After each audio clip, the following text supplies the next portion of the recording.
تو لہذا ہر حال میں، ہر صورت میں، جیسے کہ اللہ کے رسول صلی اللہ علیہ وسلم سے کہا گیا وَلَقَدْ نَعْلَمُ أَنَّكَ يَضِيقُ صَدْرُكَ بِمَا يَقُولُونَ فَسَبِّحْ بِحَمْدِ رَبِّكَ وَكُن مِّنَ السَّاجِدِينَ وَاعْبُدْ رَبَّكَ حَتَّى يَأْتِيَكَ الْيَقِينُ کہ اے نبی کریم صلی اللہ علیہ وسلم، ہم جان رہے ہیں، ہم سمجھ رہے ہیں کہ آپ کا دل تنگ ہو رہا ہے ان تکلیفوں کو دیکھ کر کے، ان باتوں کو سن کر کے، لہذا آپ کیا کیجئے، آپ اللہ سے تعلق باللہ پیدا کیجئے، اللہ کے لیے حمد و ثنا بیان کیجئے، سبحان اللہ والحمدللہ، اور آپ جو ہے اپنے آپ کو عبادت میں مصروف رکھیے اس وقت تک جب تک کہ اللہ کی طرف سے آپ کو موت نہ آ جائے۔ تو یہ پیغام تھا، ہم اپنی زندگی میں اللہ سے اپنا تعلق اور واسطہ مضبوط کریں میرے بھائیوں، ہماری اور آپ کی زندگی بھی انشاءاللہ کامیاب ہوگی، اور زندگی کے اندر انسان شکوے شکایت کر کے کامیاب نہیں ہوتا ہے، بلکہ ہر حال میں، ہر صورت میں اللہ کے فیصلے کے آگے اپنے آپ کو ثابت قدم رکھنا، یہ سب سے بڑی مومن کی پہچان ہے۔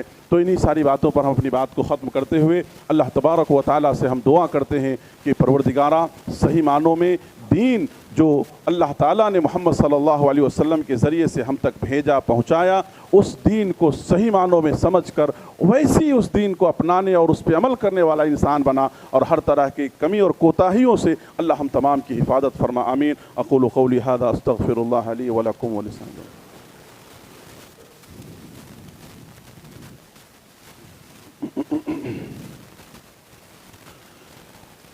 الحمد للہ رب العالمین والصلاة والسلام علی رسولہ الکریم، اما بعد۔ میرے بھائیو، ابھی آپ کے سامنے ایک دو اعلانات ہیں اور ایک دو باتیں ہیں جس کو کہہ کے اپنی بات کو میں ختم کر لوں گا، 1-2 منٹ میرے بچے ہوئے ہیں۔ سب سے پہلی بات یہ ہے کہ ہم اور آپ جس ملک کے اندر رہتے ہیں، یہاں پر بہت سارے جو ہے گورنمنٹ جو ہے تبدیلیاں لا رہی ہیں، ہم اور آپ دیکھ رہے ہیں۔ ایسے حالات میں ہمارے ڈاکومنٹس کا صحیح ہونا، درست ہونا، تاکہ ہم پریشانیوں سے اپنے آپ کو بچا سکیں۔ آپ دیکھیں کہ SIR جو ہے اس ملک کے اندر مختلف اسٹیٹس کے اندر ہو رہے ہیں، جہاں کروڑوں لاکھوں لوگوں کے نام جو ہے نکالے جا رہے ہیں۔ تو ایسے حالات میں آپ باقاعدہ طور پر اس کو سیریس میں لیں، آپ اس کو نظر انداز مت کریں ان معاملات کے اندر، کیونکہ آنے والے وقت میں آپ کو، آپ کی نسل کو بڑی پریشانی کا سامنا کرنا پڑے گا جو ماحول بن رہا۔ تو ابھی جو ہے گورنمنٹ کو جو ہے یعنی کلر ID کارڈ جو ہے بنایا جا رہا ہے، اس کے لیے آپ سے گزارش میں کرتا ہوں کہ باقاعدہ گھر گھر ان کے افراد لوگ آ رہے ہیں۔ ایسی صورت میں آپ جو ہے پہلے کا جو black and white ID card ہے، وہ آدھار کارڈ اور ایک فوٹو، یہ تمام کاغذات آپ تیار رکھیں، اور جہاں کہیں بھی اگر آپ کا نام نکل رہا ہے باقاعدہ جو ہے اس کی تفتیش کریں، اس کے لیے کیا کچھ ضرورتیں ہیں اس کو تیار کریں، ریڈی کریں، یہ ساری چیزیں ہیں، اس کو باقاعدہ ہلکے میں مت لیں میرے بھائیو، آپ باقاعدہ اس معاملے میں سیریس اور سنجیدہ رہیں۔ دوسری بات یہ ہے میرے بھائیو کہ اس کے ساؤتھ کرناٹکا سیلفی موومنٹ کی طرف سے انشاءاللہ 1 ڈے سیلفی کانفرنس انشاءاللہ تلپاڑی ابرار نگر سنڈے 11 تاریخ کو انشاءاللہ اس جنوری میں منعقد ہونے جا رہا ہے۔ اب تمام حضرات سے، مرد و خواتین سے سب سے گزارش ہے کہ زیادہ سے زیادہ تعداد میں شریک ہو کر کے اس پروگرام سے فائدہ اٹھانے کی آپ کوشش کریں، اور انشاءاللہ 16 جنوری کو انشاءاللہ کدرولی میں SKSM ساؤتھ کرناٹکا کدرولی یونٹ کی طرف سے انشاءاللہ اس مسجد کی طرف سے انشاءاللہ ایک پروگرام ہے۔ آپ تمام سے گزارش ہے کہ آپ شریک ہوں اور دوسروں کو بھی اطلاع کریں۔